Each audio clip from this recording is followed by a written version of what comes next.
حضرت عیسیٰ علیہ السلام اپنے شاگرد کو ساتھ لے کر ایک سفر پہ نکلے۔ راستے میں ایک جگہ رکے اور اپنے شاگرد سے پوچھا کہ تمہاری جیب میں کچھ ہے؟ اس نے کہا کہ میرے پاس 2 درہم ہے۔ حضرت عیسیٰ علیہ السلام نے اپنی جیب سے 1 درہم نکال کر دیا اور فرمایا کہ یہ 3 درہم ہو جائیں گے، قریب ہی آبادی ہے، وہاں سے 3 درہم کی روٹیاں لے آؤ۔ وہ گیا اور 3 روٹیاں لے لی۔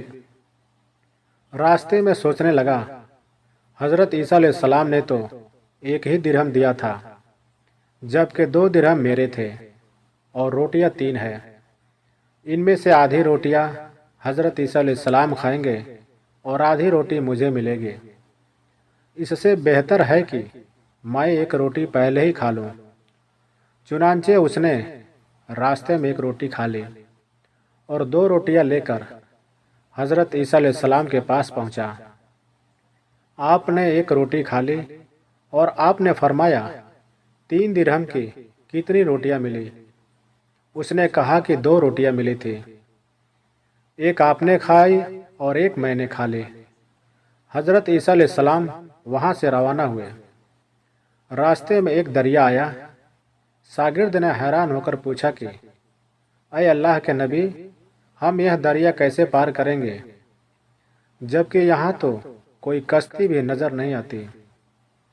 حضرت عیسیٰ علیہ السلام نے فرمایا گھبراؤ مت، میں آگے آگے چلوں گا اور تم میرے پیچھے میرا دامن پکڑ کر چلنا، خدا نے چاہا تو ہم دریا کو پار کر لیں گے۔ چنانچہ حضرت عیسیٰ علیہ السلام نے دریا میں اپنا پاؤں رکھا اور شاگرد نے بھی ان کا دامن تھام لیا۔ خدا کے حکم سے آپ نے دریا کو اس طرح پار کر لیا کہ آپ کے پاؤں بھی گیلے نہیں ہوئے۔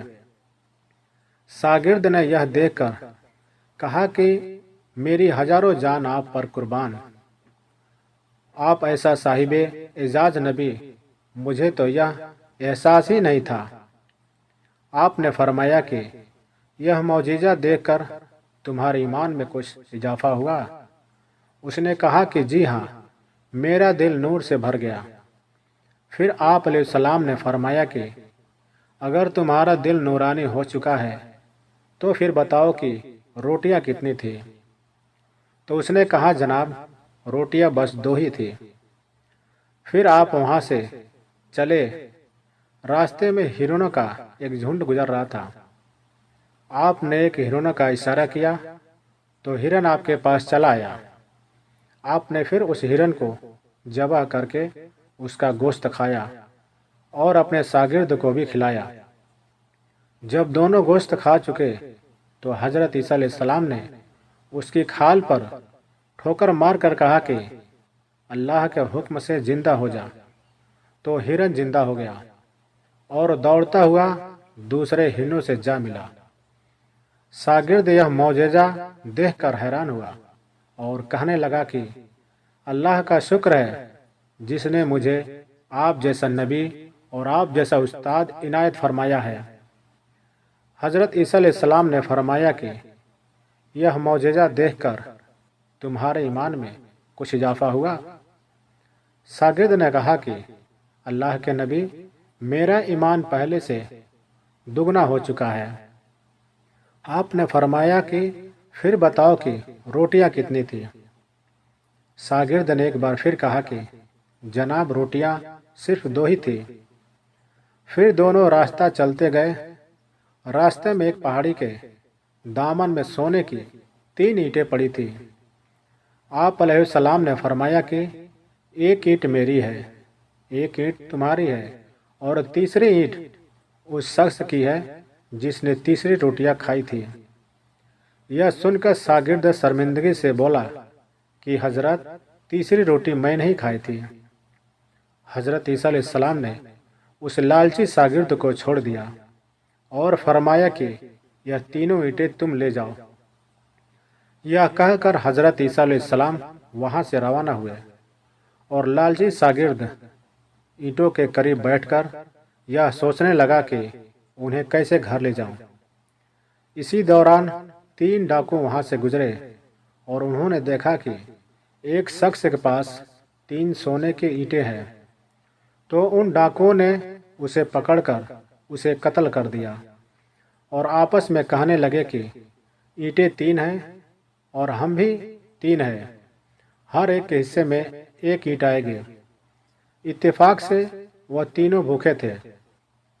انہوں نے ایک ساتھی کو کہا کہ ہمیں بھوک لگی ہے اور ہمارے پاس کچھ کھانے کے لیے بھی نہیں ہے، تو ان میں سے ایک ڈاکو نے اپنے ایک ساتھی کو کچھ پیسے دیے اور کہا کہ سحر قریب ہے، تم جا کر وہاں سے روٹیاں لے آؤ، ہم اپنا اپنا حصہ اٹھا لیں گے۔ وہ شخص روٹیاں لینے گیا اور سوچنے لگا کہ اگر میں روٹیوں میں زہر ملا دوں تو دونوں ایک ساتھ مر جائیں گے اور تینوں اینٹیں میری ہو جائیں گی۔ ادھر ان کے دونوں ساتھیوں نے آپس میں مشورہ کیا کہ اگر ہم اپنے ساتھی کو قتل کر دیں تو ہمارے حصے میں سونے کے 1.5 اینٹیں آ جائیں گے۔ چنانچہ جب ان کا تیسرا ساتھی زہر ملا ہوا روٹیاں لے کر آیا تو انہوں نے اپنے منصوبے کے مطابق اس پر حملہ کر کے اسے قتل کر ڈالا۔ پھر جب انہوں نے روٹیاں کھائی تو وہ بھی زہر کی وجہ سے مر گئے۔ واپسی پر حضرت عیسیٰ علیہ السلام وہاں سے گزرے تو دیکھا اینٹیں ویسی کی ویسی پڑی ہے، جبکہ اس کے پاس 4 لاشیں پڑی ہے۔ آپ نے یہ دیکھ کر ٹھنڈی سانسیں بھری اور فرمایا کہ دنیا اپنے چاہنے والوں کے ساتھ یہی سلوک کرتی ہے۔ سبق: تو میرے پیارے دوستو، دنیا کی چاہت کرنے والا، دنیا کو ہی سب کچھ سمجھنے والا، آخرکار وہ اس دنیا سے خالی ہاتھ ہی چلا جاتا ہے۔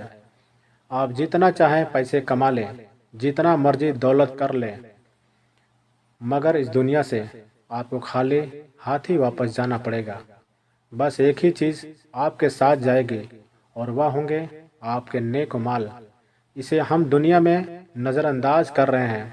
اللہ پاک ہم سب کو سمجھنے اور نیک مال کرنے کی توفیق عطا فرمائے، آمین۔ دوستو، اگر ویڈیو اچھی لگے تو لائک کریں اور چینل پہ نئے ہیں تو سبسکرائب ضرور کریں۔